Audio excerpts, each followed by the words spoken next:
What's going on, guys? Welcome back to the channel. Welcome back. It's your boy Terabyt Reacts here once again in the house, ready for another episode of The Sopranos. Today we are jumping into episode 10 of The Sopranos. Hopefully you guys are enjoying the series on the channel so far. I know I am. I'm enjoying it. It's a good TV show to get into while I'm at the tail end of Sons of Anarchy, dealing with the same kind of thing, you know what I'm saying, organized crime, and getting involved and immersed into their world and rooting for them, you know what I'm saying.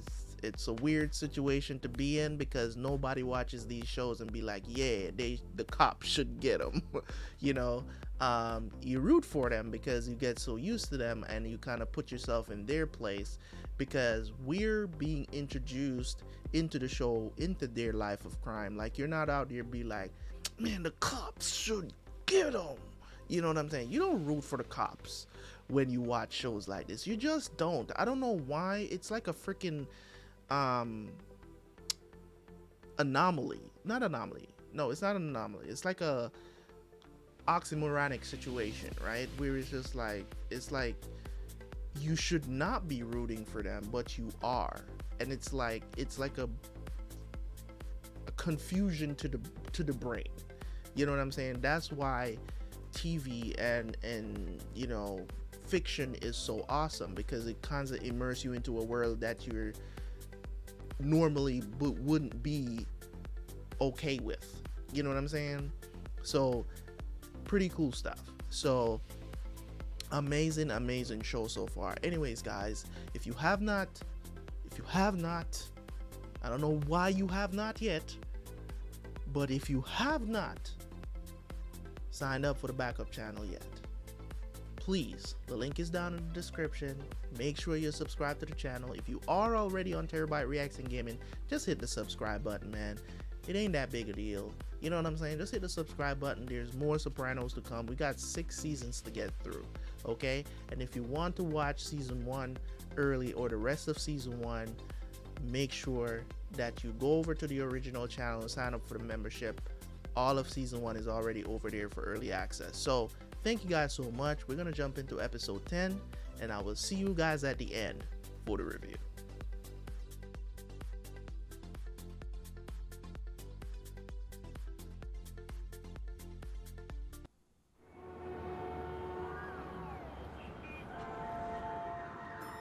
Talk it through. Talk it through the opening. Little left. Little left on your end. All right.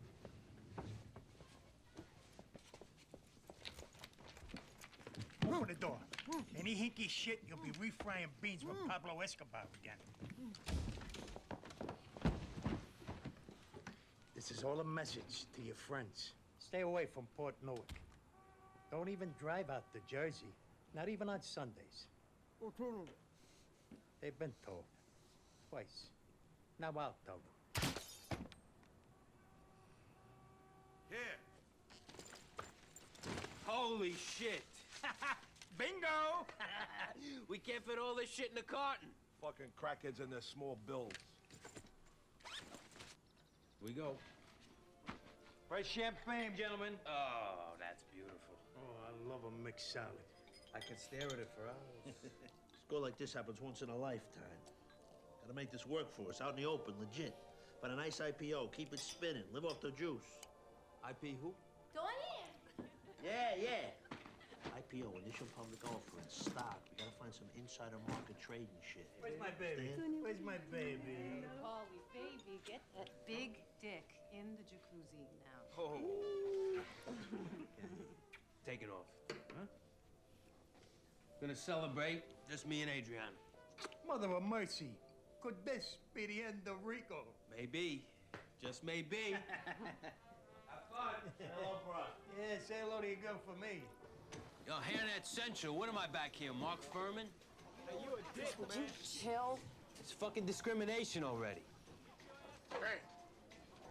About time. Excuse me.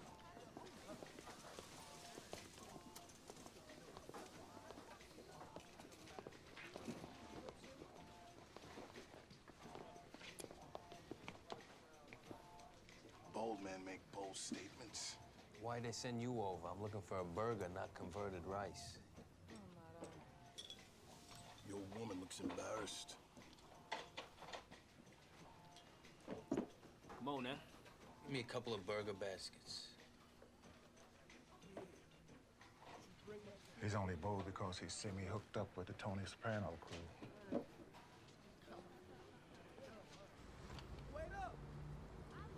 Who's with the attitude, Christopher? If it's not the blacks, it's somebody else. Whoa! Nice. Must belong to the homie with the blue hat. Yo, Donnie Brasco. Yeah? My name is Orange J. Down with Massive Genius. That's who it was. The gangster rapper. I told you to shut up.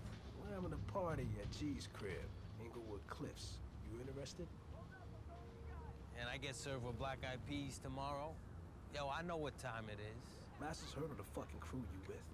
There's business to be done.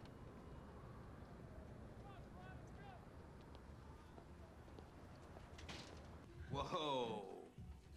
What do we have here?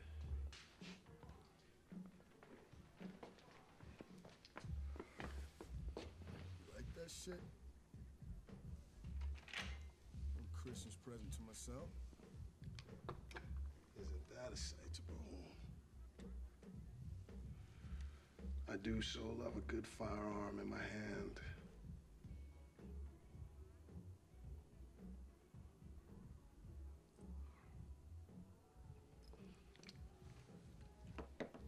You people are all right.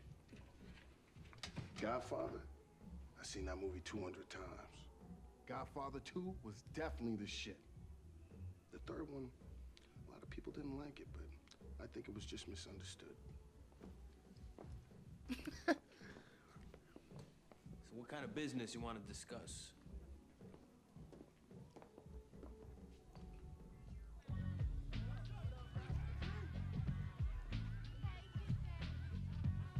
Mr. Herman Rabkin. Hesh. I don't know him personally, but I know his history. In the late 50s and 60s, he owned F Note Records. I don't know what it was fucking called, but yeah, Hesh was in the music business. Little situation here. A distant but deceased quasi-cousin on my mother's side, Little Jimmy Willis, 50s legend. 2 seminal hit records was his legacy. Drug tragedy. Such a fool. Oh, I love that. They played all the time on Altis radio. Oh, Herman. He's just another in a long line of white motherfuckers stealing royalties from the black men that made them the money in the first place. Jimmy's mother, out in San Bernardino, who I'm content to call my aunt, is owed that money. Hesh is the world's sweetest guy. But I've heard his opinions on giving back pieces of Israel. I can only imagine what he's gonna say about this shit. Feel free to enjoy the food and any other enjoyments. Champagne, sir? Ma'am? Yeah. Remember Richie Santini? Yeah, you used to fuck him. That really sums it up. Since we were 3, he lived next door. Yeah, we had our little phase. More about him. You've heard his band. Defiler? I'm not into that headbanging shit. Well, you were talking about the good old days. Italians running the music business. And here's Richie, this musician who you know. They're not a hair band anymore, and they're really good. And like you said yourself, how much money there was in this thing. You mean like Richie Santini? You think Massive Genius would be interested? Whole different thing. Black. But he's got a company. Massive G Productions. Shit, they make movies even. Massive does owe me a favor. I'm arranging a sit-down for him with Hesh. I was thinking about it. I know this sounds kind of funny. Music management. Working here, I have met people, important people. Learn people's skills, how to deal with big egos, solve problems. And with my love of all kinds of music, maybe Alec Baldwin would come to our house. This place has the flavor. That gelding. Name is Sidney. So how come you never wrote a song about him? When you and little Jimmy were writing partners on all his hits, did you write the music and him the lyrics, or was it the other way around? We had our own process. So that ooh, wackadoodly doo, I'm so blue, that spring from your experience or the little brothers? One could write a song about a horse. But in order for it to be a hit with your target audience, you'd have to have a mounted cop on him, be ripped up the ass with a MAC-10, no? So you bought horses with your royalties. And little Jimmy's royalties, whatever became of those? We bought horse. Music business back then, we were breaking all the rules. Making them, breaking them as we went along. You mean raping and pillaging? Things haven't changed much, huh? Were we hard-nosed? Yeah. But we gave a lot of kids their start. A lot of Negro youth. Took them out of the ghetto. Kids with talent, put them on the stage. Herman, ordinarily, I'd be more than happy to stroll down memory lane with you. But it's reparations that I seek. Why don't we call this what it is? A shakedown. Your own father was a silent partner in Ethno Records. Made sure that the records got airplay. Isn't that right? Yeah, that money bought my house down to Jersey Shore. What do you want to do here, Hesh? I'm guided by you. He's got to do the right thing, that's what. Oh! Hey, you're way out of line, kid. Let's get some cold fucking fizzy water on your head.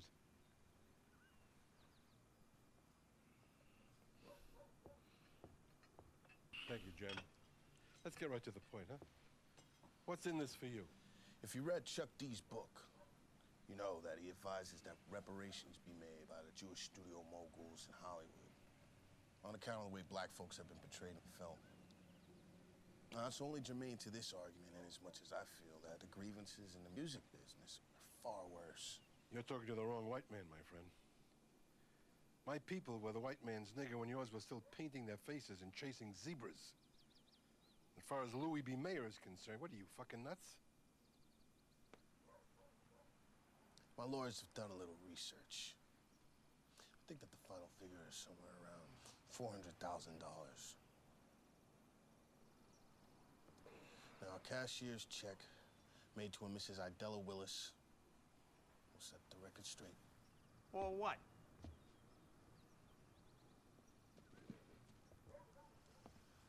Well, what was it that she called him?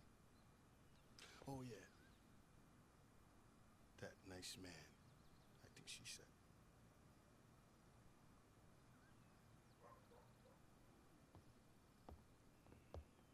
Listen to you. What? Whacking. He hangs around with Tony Soprano for 15 minutes, and it's fucking this and fucking that. We were over there for that fundraiser. I didn't see any guns anywhere. Oh, but that bar with the Goomba Murano glass? I liked Murano glass.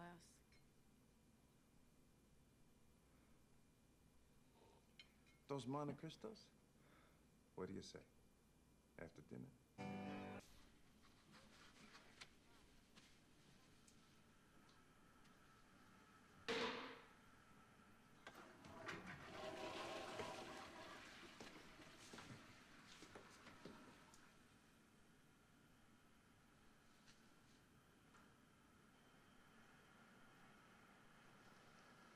What is she doing? Oh, she's looking at his house?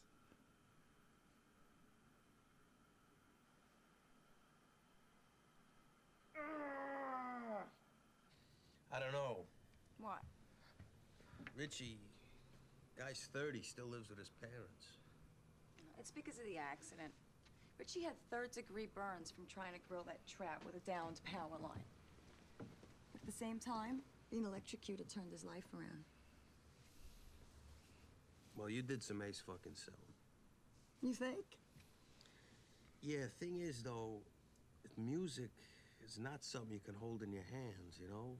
Like football betting cards or coke. It's art.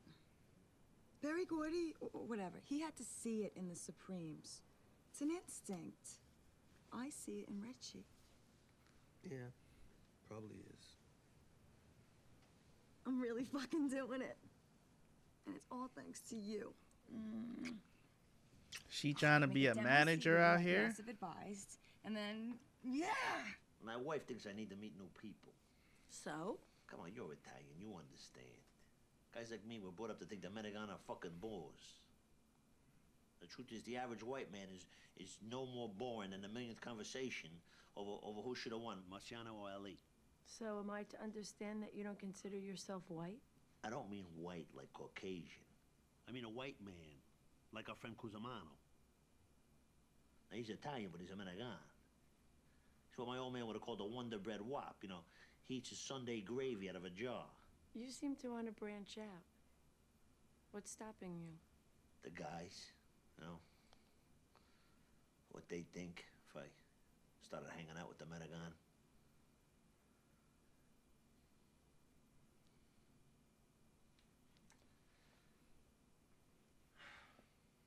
The stresses of I being was a in the gangster. neighborhood last night at the Cusimanos.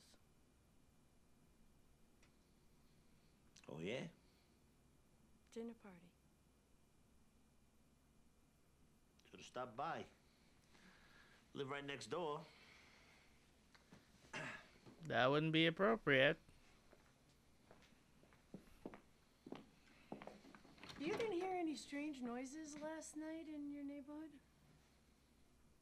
Noises? Like someone screaming in pain? No. Probably a television set. I don't know what was going on in his. Something was happening in his backyard. It's from my house. Mm-hmm.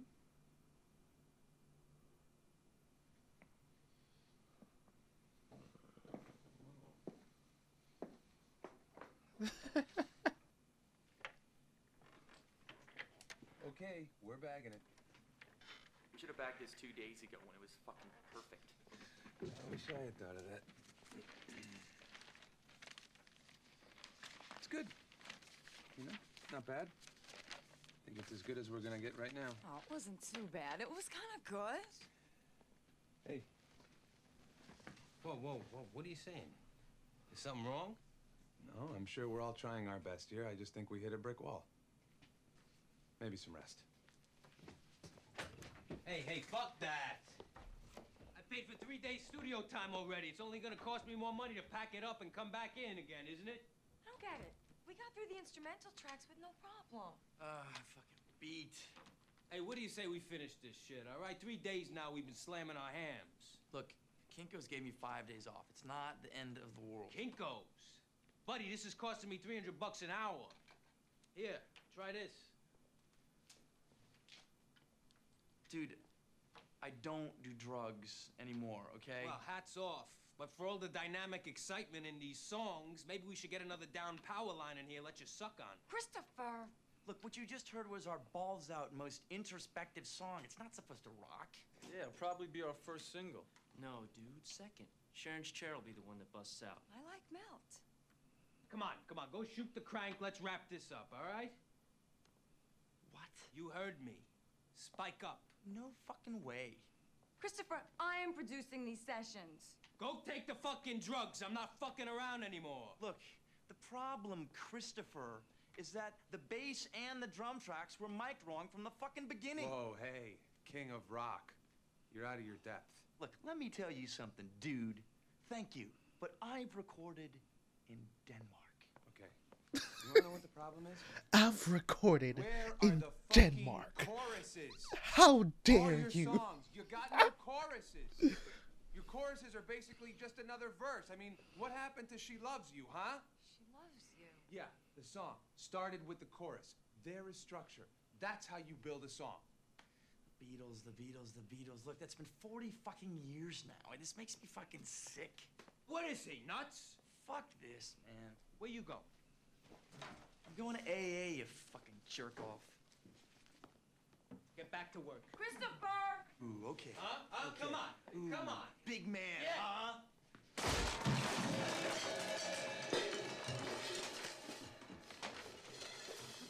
Fuck. You all right?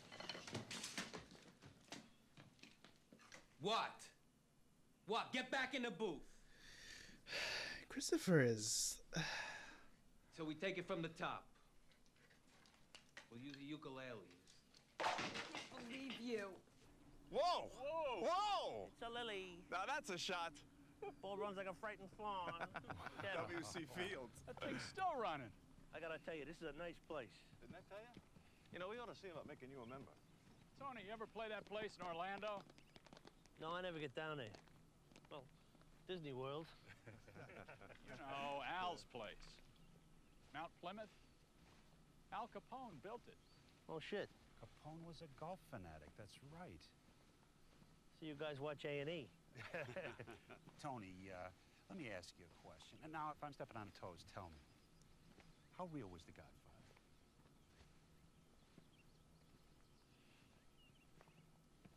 I mean, in your opinion. What do you mean, real? Authentic or not? I don't know. How would I know? It's the 50s, right? No, it wasn't. It was 1972. No, what he means is the story took place in the 50s. I want to know if you really had to cut your finger and take an oath. He's looking at him like, what did you tell these guys? Like good luck on Times Square on this golf course today, isn't it? You notice traffic in Manhattan's gotten worse since Don't Block the Box? You got a lot of friends in New York, Tony? Yeah. You ever go down to Little Italy? You know, San Gennaro, the feast with the kids. Tell the truth. What's the first thing you think of when you hear Mulberry Street? Umberto's. Hey, all right. Hey, did you ever see that picture of Galante dead with a cigar hanging out All right. of his mouth? I'ma say this. I'ma say this, right? This is exactly how black people feel around white people. Like, this is the exact same awkwardness when white people who don't understand black culture and they start asking questions about it. This is exactly the kind of uncomfortableness that we feel. You get what I'm saying? I don't get offended by it, but I understand why some black people do get offended by this, which they really shouldn't, but it is what it is. Some people are more thin-skinned. But for me, when I get in an uncomfortable, I've been in this situation multiple times since I've come to this country, which, you know what I'm saying? A lot of the stuff I can explain, and I'm, you know, more than happy to explain it because they just don't understand. But a lot of things that comes out of this a lot of times is that, you know, black people look at this situation as like, oh, they're racist. No, they're just very curious. Now, in certain situations, in certain ways, is, you know, for them, it's an innocent question. But for us, it's like, why do you want to know about our culture so much? You know what I'm saying? Stick with yours. You know, those are the kind of things that, you know, I've heard a lot of black people say, like, they don't entertain it or they get mad or something like that. And it's the same kind of uncomfortable feeling that you get. You know what I'm saying? As how Tony is feeling uncomfortable now because they're asking him questions just because he's Italian. Like, they don't know for sure that he's a mobster or not. They're just assuming that he's a mobster. You know what I'm saying? Now Tony is wondering, what has this dude, my neighbor, told these guys why they feel so comfortable asking me all of this stuff? You know what I'm saying? So it just kind of comes off a little weird and it makes you very uncomfortable. You know what I'm saying? So I definitely understand how he's feeling in this moment. I definitely feel like it's like somebody coming up to me and ask me, have you watched 12 Years a Slave? Like, how accurate was that? I'd be like, nigga, I wasn't there. Why would you ask me that? Like, I wasn't there. I wasn't born during slavery. Like, I don't even know if that story is true. You get what I'm saying? Like, it's kind of like this, right? Somebody asking you if, you know what I'm saying? It's just a weird situation. I totally understand why he wouldn't want to come back. You know what I'm saying? Because he thought they were cool. You know what I'm saying? No. It's a fucking beautiful hit. Huh? Sorry, Tony. You probably knew the guy, huh? How fucking old you think I am? You don't have to answer this if you don't want to. But I'm going to ask anyways. Did you ever meet John Gotti?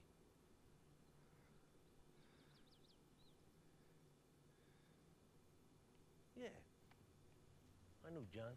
Whoa, fuck. What was he really like?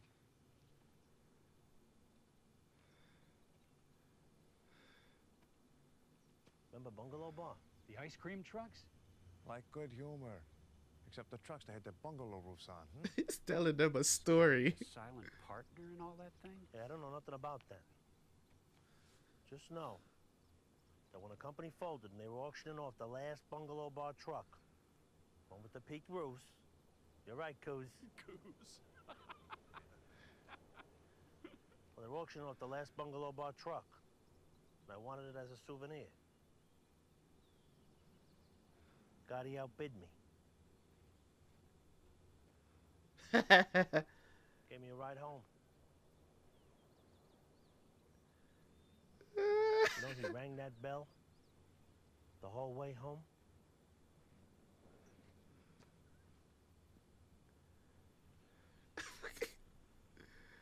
They thought it was gonna be a more exciting story. Oh, they're waving at us.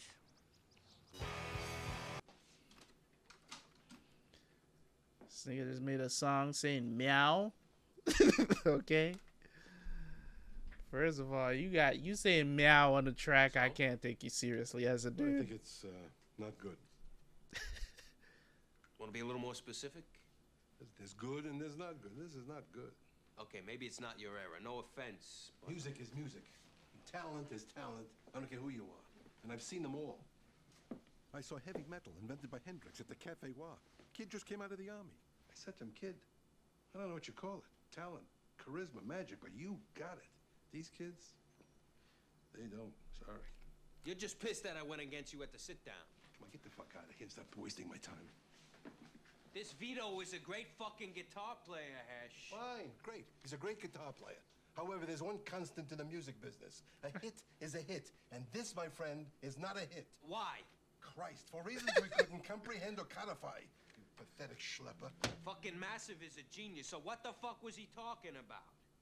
Remember when I was a kid, there was this He guy wants by to the name fuck your girl, nigga. Jimmy Smash. What? He wasn't retarded. Come on. He thought he was, because he had one of these, whatchamacallit. Hey, Jimmy, hey, fucking are you? What do you call that?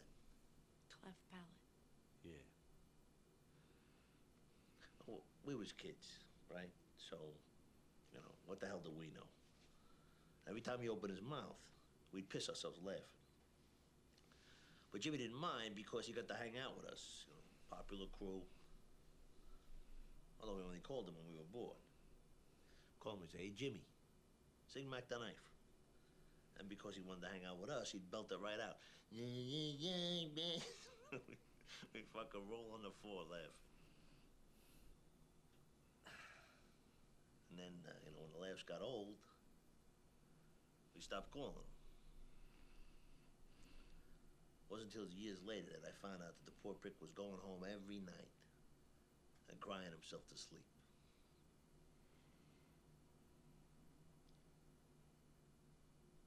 Now, when I found out, you know, I felt bad. But I never really understood what he felt.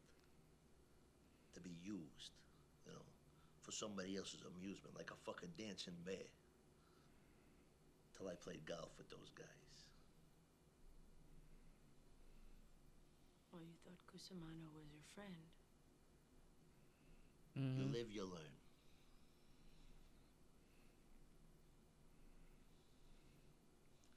Do you mind if I ask you a question? Whatever happened to Jimmy? Jimmy Smash? He's doing 20 for robbery. Wasn't too hard for the cops to figure out who it was. He goes up to the bank teller with a mask. He goes, "Give me your money."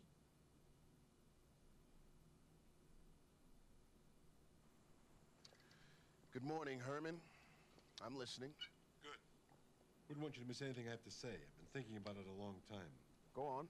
You're going to have to find some other schmuck to have your altruistic moment with. You do know what this means, Herman.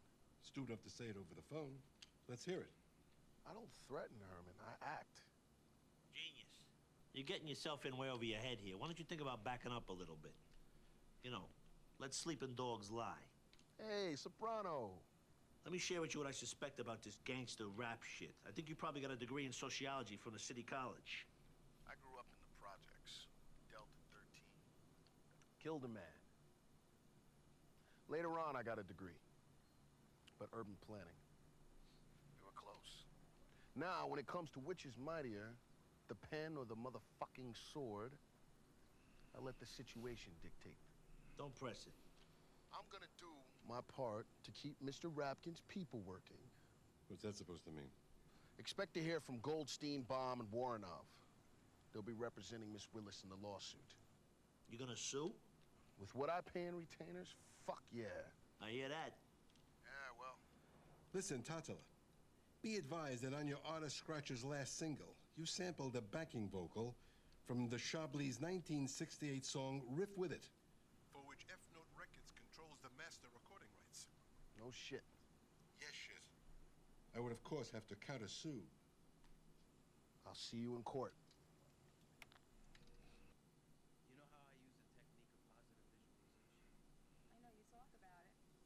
You're fairly negative a lot of the time. Well, I think you should mentally prepare for the fucking possibility that visiting day sucks. What? I think the only reason you got this far with Massive is he wants to be in your pants. Boy, oh boy. And she's not gonna believe it. The demo, they shit all over me. I'm sorry. Experts? Who? Hesh? That old fucking synagogue cancer? Silvio, he owned rock clubs in Asbury. You heard what Squid said? He's a professional engineer. What about my opinion? That it's good, that it's special. We're trying to sell to the masses, not yo ass. What? His eyes are on your ass, Adriana, 98% of the time. You know that. This is just a way for you to keep me down. Of course it is.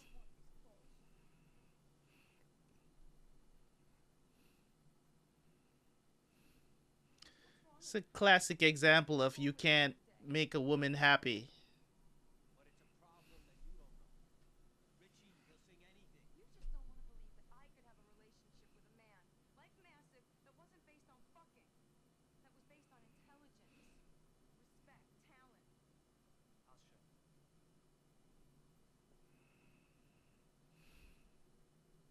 You saying I don't have talent? Wow, how did we get here? Made new friends, new horizons, and you can't stand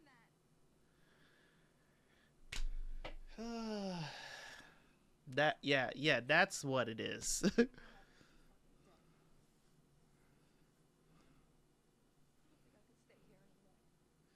Wow.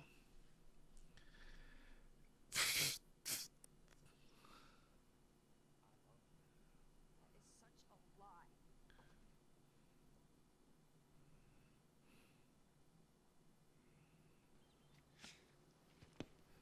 Hey, Tone. How you doing? Good, how you doing? Fine, thanks.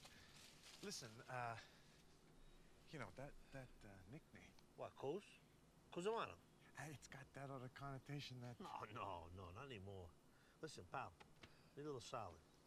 Need you to hang on to this for a while for me. Hang on to it, in a little while I'll come get it when I need it. How long? A month, you know, maybe more, maybe less. Okay? Yeah, sure. Thanks. Oh, the club. I meant to ask you about the club. What's going on? Oh, the club. Sorry, Tone. Membership's closed. Closed? Yeah.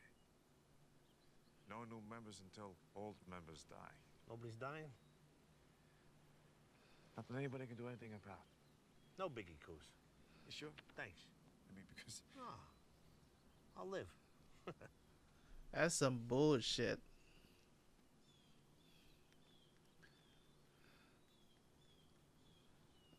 Yeah.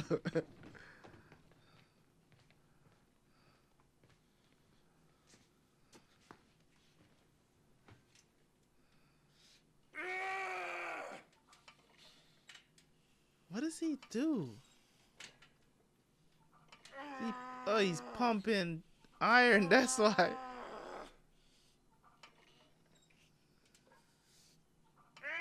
Oh, this is what she heard. A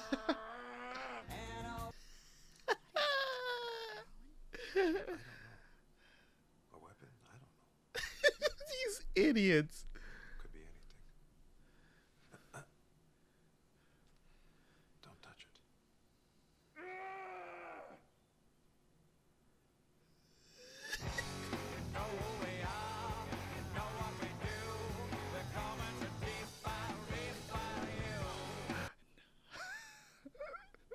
We're coming to defy you. Oh my god. Alright, so that was episode 10 of The Sopranos, man. Very good episode. I enjoyed it very much. Of course, man. Very chill episode too. You know, very chill episode for so late in the season. I didn't expect it to be like that, but I kind of think what the writer was trying to highlight in that episode is how people usually like put you in an uncomfortable place even though you're amongst other people. And you heard when Tony was talking to his psychiatrist about this entire situation, right, where it's like he's been in situations before and never felt this uncomfortable. And he also was wondering, you know, what, you know, his boys would think of him hanging out with these other dudes, you know what I'm saying? And it's kind of like the same situation that we go through as I described while I was watching the episode when I paused and talked about. It's the same thing. You get what I'm saying? Like, people actually have black people that think you're weird if you just hang out with a bunch of white dudes. You get what I'm saying? Like, I'm not saying that every black guy or black person thinks like this, but you do have a certain set of black people that actually thinks you're weird because you hang out with white people, like, and you're the only black person there. Don't get me wrong, a lot of those circumstances are very uncomfortable for us. Why do we feel uncomfortable? It's because it's not because we want to be, it's because of what those white people innocently ask sometimes. You get what I'm saying? Like, they just expect you to be a certain way. It's like, I don't know why. I don't know if it's the fascination of being having a black amongst them because they didn't grow up with black people. You get what I'm saying? So they're just kind of fascinated by the fact that, you know, we live a different kind of life and our culture is a little bit different. So they're curious.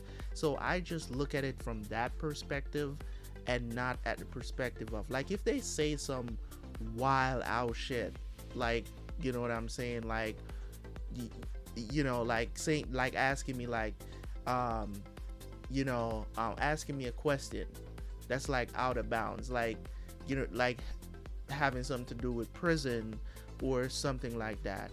Like, you know, I've never been to prison. I've been in that situation before. I'm giving you guys a literal example of something that would be out of bounds for a white person to ask a black person, which is like, you know what I'm saying, you know, like they're talking about the prison system and they all of a sudden turn to you for the answer. It's just like, bitch, I've never been to prison. Well, you know what I'm saying? Like, you know what I'm saying? But it's out of bounds because you don't know me. You get what I'm saying? It's just out of bounds. Now, would that piss me off to the point where I would want to leave? Yes, probably. You get what I'm saying? But more than likely, I would say something about it and say, why would you ask me something like that? You know what I'm saying? Like, I don't know. I've never been to prison, so I don't understand why you would ask me like that. And a lot of times when you put it back on them like that, they'll apologize. You get what I'm saying? And some of the times, as I said, it's innocent. Some of them, you do have white people out there that will ask you shit like that to piss you the fuck off. Trust me, they will do it on purpose. But for the most part, I think that they would ask that question just out of pure curiosity and just because of the stereotypes that, you know, that is put on us as a people, as a race. You know what I'm saying? So it's weird and it puts you in an awkward position. Sometimes you don't want to answer. Sometimes it makes your blood boil. You know what I'm saying? But for the most part, I've just learned to understand that I believe that for the most part, they don't mean any harm by saying some of this stuff. But sometimes they do go overboard. You know, some people, they look at me and they're like, not women, white men or white women, white people just shouldn't say, you know what I'm saying, the N-word at all. And I've always said on this channel that I really don't care. I don't care. You know what I'm saying? If me and a white person is friends and they want to say what's up nigga to me, I'm not gonna get offended. That's just me. But I understand why other people would be offended. I really understand. I don't get what the big deal is. If it's a word that you don't say, then that's fine. But it is a word that I use. You've probably heard me say it multiple times on this channel in videos. So it shouldn't be a surprise to you that, you know what I'm saying, that I say nigga at this point, right? So when it comes on to them using it with the R to ER, if they're asking me a question about it, like if they're asking a question and they're like, why can't I say nigger? Because see, there is some of them that don't understand and they genuinely ask. Now if they say it and you just get angry and go all over the place, meanwhile they're not trying to offend you, they're just asking a question about it, because some of them genuinely don't understand why black people get mad when they use the word. You do have people out there. Now if your initial response to that is always get mad, don't say the N-word, how are they going to learn? How are they going to learn? You get what I'm saying? Some people, not even in that context, they would want a white person to use the word. And it's just, to me, it's just stupidity. It's just really stupid to me. You get what I'm trying to say? So it's to the point where you're gonna get mad at somebody because they're asking you a question. Now, how can you gauge if somebody's asking that genuinely or not? I don't know. I'm just saying I would answer and see if they take it further. If they take it further and they're being an asshole about it, then you can be mad about it. But if somebody initially comes to you and they're genuinely asking you a question like, why can't we say, or why can't we say the N-word? And I'm like, you know what I'm saying? Like, why can't we say the N-word? I would tell them, what N-word? You know what I'm saying? And sometimes people will think you're baiting them into saying it. You know what I'm saying? But for me, it's just like, dude, use your vocabulary. Like, you know what I'm saying? If you're asking a question about it, it's all about context for me when it comes on to that word. Context has to be behind it. For me, it's like, if you're just going to use that word out of the blue to describe me, and that's a whole different story. But if you're just asking a question about it, I don't see why you can't use the word. But, you know, to each his own. You want to get mad about it, get mad about it. You know, it is what it is. But in any case, we want to cancel everybody these days for using the word. As I said, I'm just tired of all the back and forth with a lot of that stuff. So, that was a long way of explaining, you know, what happened. That was a very long way in explaining that situation that Tony was in. But that's pretty much how we feel. Very awkward. You know, when somebody's gonna come up to you and be like, do you guys really like fried chicken?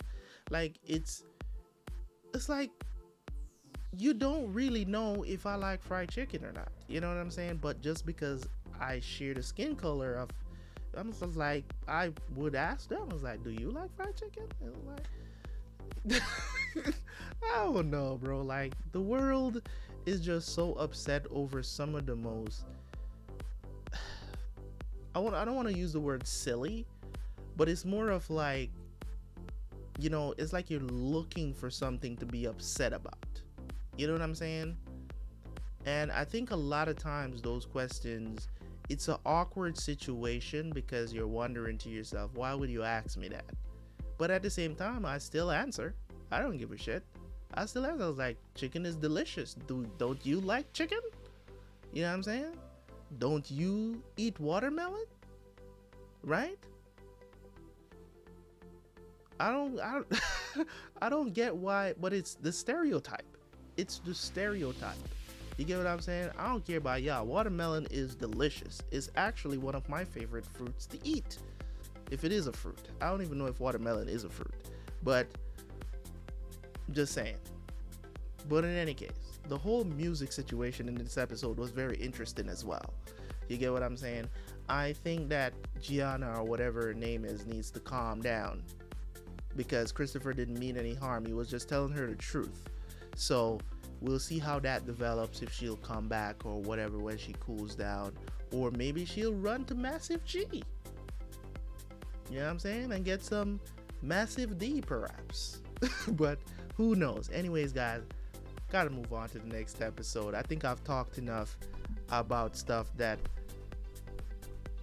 you probably don't want to hear anything about. So let's leave it at that. Anyways, guys, leave a like on the video, leave a comment. It's a very chill episode. Nothing really major happened. It's just kind of like another day in the life of Tony, right?